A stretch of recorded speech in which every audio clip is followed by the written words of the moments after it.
Hi, everyone. This week is the 23rd week in Ordinary Time.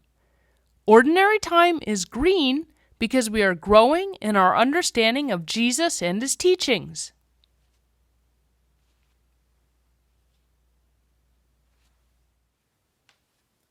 This week's Gospel is from the Gospel of Mark. Again, Jesus left the district of Tyre and went by way of Sidon to the Sea of Galilee, into the district of the Decapolis.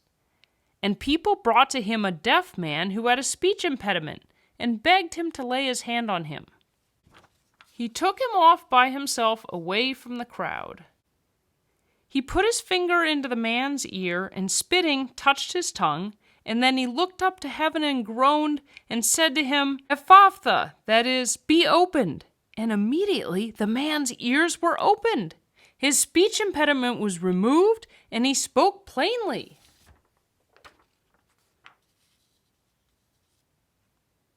He ordered them not to tell anyone. But the more he ordered them not to, the more they proclaimed it. They were exceedingly astonished, and they said, He has done all things well. He makes the deaf hear and the mute speak. Before this week's gospel, Jesus had gone on a little trip. He had left the Sea of Galilee, where he had spent a lot of time teaching and preaching. He went up to Tyre and Sidon, where he met a special woman who reminded him and his disciples about how badly people can want God's healing and how that desire can remove any barriers. After that, when Jesus came back near the Sea of Galilee, is when our story begins. There is a man who cannot hear and cannot speak well. Jesus takes him away from the crowds, touches him, and commands his ears and tongue to be open. The man could hear and speak. Imagine how exciting that could be, to suddenly hear everything around you and be able to talk about it. There's so many possibilities now for the man. He is no longer held back. As amazing as it was, Jesus told the crowds not to tell anyone. We don't really know why not. Maybe it was because he wanted the focus on praising God, who can work through anyone. Maybe it was because he didn't want to attract people just looking for miracles, but instead wanted to attract people looking to follow him.